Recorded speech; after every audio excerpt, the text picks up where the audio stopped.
नमस्कार दोस्तों, आपके अपने YouTube चैनल देव कोचिंग क्लासेस सिंगाना में आपका हार्दिक स्वागत।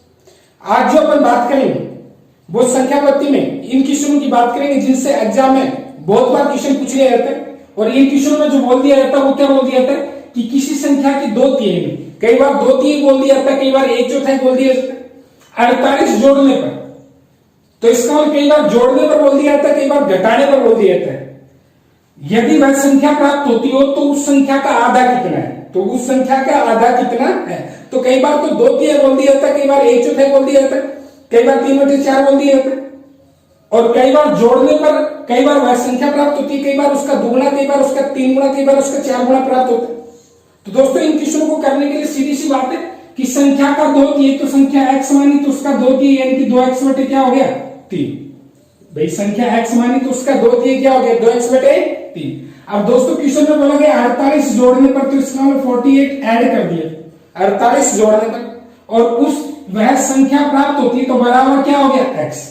तो क्वेश्चन में क्या बोला गया था कि किसी संख्या के दो तिहाई में 48 जोड़ने पर वह संख्या प्राप्त होती है, तो इसका दो तिहाई लिया, इसमें 48 जोड़ दिया और वह संख्या प्राप्त होगी तो बराबर क्या लिख दिया x। अब आप लोग इसको कैलकुलेट करोगे तो ये 2x और यहाँ पे 8 तिहाई कितना हो गया 24, 4 तिहाई 12 और 2 कितना हो गया 14। भाई 8 तिहाई 24 हो गया, 4 तिहाई 12 2 14 हो गया। ये जो 3 है ये इस x के मल्टीप्लाई में चला जाएगा तो उस साइड में क्या हो जाएगा 3x हो जाएगा।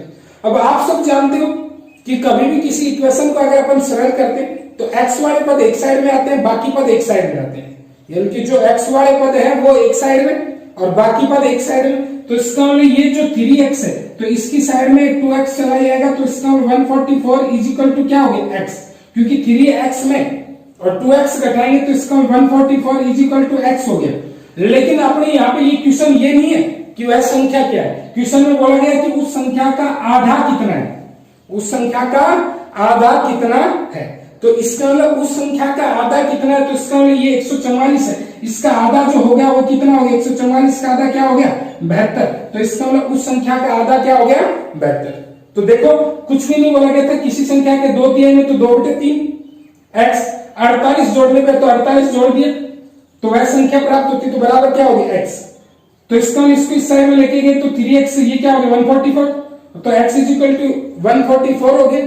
तो उस संख्या का आधा पूछा तो इसका आधा जो है वो कितना हो गया 72। इसी तरीके से अगर अपन ये बोल इसी में और क्वेश्चन है भी, जैसे क्वेश्चन में अपने को ये बोल दिया जाए कि किसी संख्या के दोगुने में, क्वेश्चन आ जाए किसी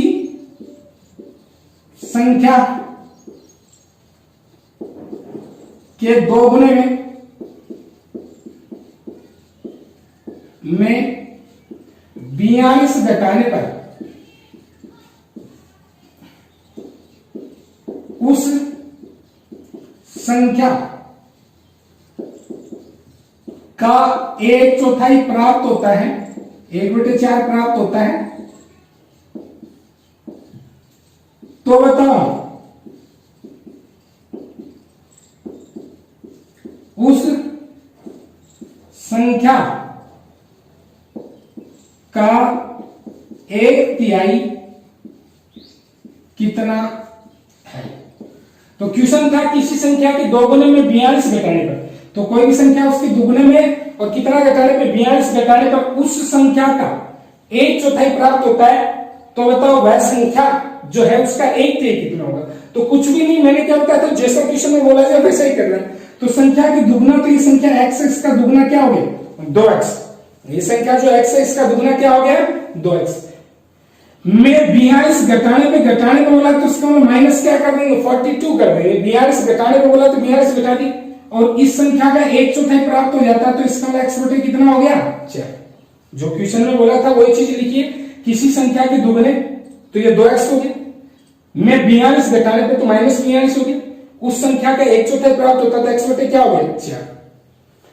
अब क्वेश्चन में पूछा उस संख्या का 1/3 कितना है। तो देखो दोस्तों ये इस साइड में गुणा होगा तो ये दोनों से गुणा होगा तो ये तो क्या हो जाएगा 8x हो जाएगा।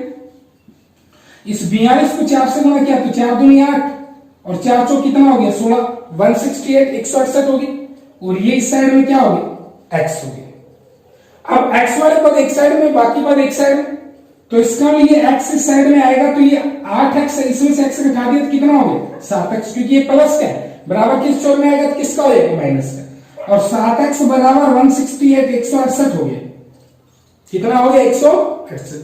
अभी यहाँ पे आप लोग देख सकते हो 7 दूनी 14 हो गया, बच गया 2, 7 चौक कितना हो गया 28। तो इसका 7 चौक 28 हो गया। तो मेरे कहने का मतलब है वह संख्या जो है वो कितनी होगी 24 होगी। लेकिन अपने को क्वेश्चन में पूछा गया है कि उस संख्या का एक तिहाई कितना है, तो इसका मतलब इस 24 का एक तिहाई कितना होगा, तो 24/3 और 24/3 का मतलब कितना हो गया 8। तो इस संख्या का एक तिहाई जो है वो एक तिहाई कितना होगा 8। तो इसमें कुछ भी नहीं किया कि किसी संख्या के दुगने में तो दुगना किया, 42 घटाया और उस संख्या का 1/4 प्राप्त होता था, x क्या हुआ 4। ये 8x - 168 बराबर 7x बराबर 168, तो x बराबर क्या हो गया 24 और x बराबर 24 हो गया। तो इसका 24/3 यानी कि वो संख्या क्या होगी 8। तो इस तरीके से इन क्वेश्चन को अपन कर सकते हैं। इसी संख्या 32 से आगे जो क्वेश्चन आता है वो क्वेश्चन कहता है कि एक व्यक्ति को किसी संख्या में 9 से गुणा करने के लिए कहा गया, यानी कि किसी संख्या को 9 से गुणा करने के लिए कहा गया, यानी कि उसको कहा गया कि इस संख्या को आपको 9 से गुणा करना है, परंतु उसने उस संख्या में 9 का भाग दे दिया। गलती से उसने उस संख्या में 9 का भाग दे दिया। कहा क्या गया कि उसको इस संख्या को 9 से गुणा करना है, लेकिन उसने गलती क्या कर दी कि उस संख्या में उसने 9 का भाग दे दिया। तब प्राप्त मान सही मान से 480 कम प्राप्त होता है। 480 क्या प्राप्त होता है, कम प्राप्त होता है। तो वह संख्या क्या है, तो दोस्तों संख्या मान ली x, तो इसका हमने 9 से गुणा करने के लिए कहा गया तो वो क्या हो जाता 9x हो जाता।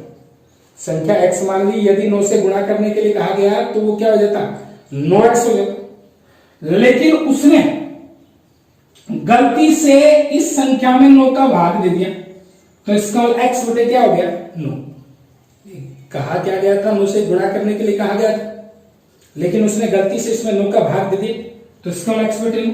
और फिर 480 कम प्राप्त होता है, तो इसका मतलब इन दोनों का डिफरेंस जो है वो क्या है 480, यानी कि 9 से गुणा करने के लिए कहा गया लेकिन 9 का भाग दे दिया, इनका अंतर 480। तो इसका मतलब 9 में क्या हो गया 81 हो गया, ये इससे मल्टीप्लाई होगा और 81 में से 1x घटाया तो कितना आ गया 80x बराबर क्या हो गया 480 गुणा क्या हो गया 9। 80x बराबर 480 गुणा 9 हो गया। अब आप लोग देख सकते हैं 0 से 0 कट गया, 8 छीके कितना हो गया 48 हो गया, तो x बराबर 9 छीके कितना हो गया 54। तो इसका वो संख्या जो है वो कितनी है 54। तो मेरे कहने का मतलब 9 से गुणा करने के लिए कहा गया 9x, 9 का भाग दे दिया x बटे 9 बराबर 480, तो इससे वो संख्या क्या निकाली 54। और यहाँ पे कोई जरूरी नहीं है सेम संख्या से गुणा करने के लिए कहा जाए सेम का भाग देने के लिए, ये भी कोई जरूरी नहीं है। अगर 9 से गुणा करने के लिए कहा गया उसने 8 का भाग दे दिया तो भी बात हुई, ठीक है। कई बार इसी में क्वेश्चन आ जाता है कि भाई जैसे अपने को ये बोल दिया जाए कि इसी में जो अपने को इस क्वेश्चन में क्या बोल दिया जाए कि एक व्यक्ति को किसी संख्या को किसी संख्या को 23 से गुणा करने के लिए कहा गया, परंतु उसने उसे गलती से 32 से गुणा कर दिया, तब प्राप्त मान सही मान से 108 अधिक प्राप्त होता है। तो बताओ वह संख्या क्या है। तो मेरे कहने का मतलब 23 से गुणा करने के लिए कहा गया लेकिन उसने उससे को 32 से गुणा कर दिया, और फिर जो प्राप्त मान है वो सही मान से 108 अधिक प्राप्त होता है। तो वह संख्या क्या है, तो संख्या x है, उसको 32 से गुणा किया तब क्या हो गया 32x, और यदि उसको 23 से गुणा करता तो क्या हो गया 23x। 32 से गुणा किया तो 32x, और यदि वह उसे 23 से गुणा करता तो क्या होता 23x। अब इस 32x और 23x दोनों का अंतर क्या है? 108, क्योंकि 108 अधिक प्राप्त होता है। अब ये यहाँ पे कितना हो गया? 9x बराबर क्या हो गया? 108। अब ये काट लो, 9 एकम 9 और ये एक आ गया, 12 नाम कितना हो गया? 108। तो इसका मतलब वो जो संख्या है वो कितनी है? 12। तो यहाँ पे दोस्तों कुछ भी नहीं किया, 23 से गुणा करने के लिए कहा गया, तो 23x, गलती से उसने 32 से गुणा कर दिया, तो 32x इन दोनों में बड़ा जो है उसमें से छोटा घटाना पड़ेगा, फिर ही तो डिफरेंस आएगा। तो इन दोनों का डिफरेंस 108 है, तो इसका 9x बराबर 108, तो x बराबर कितना हो गया? 12। तो इसका वो संख्या क्या है? 12 है। तो इसी प्रकार आगे लगातार टॉपिक वाइज वीडियो पाने के लिए मेरे चैनल देव कोचिंग क्लासेस सिंघाना को लाइक शेयर सब्सक्राइब करना नहीं भूलिए।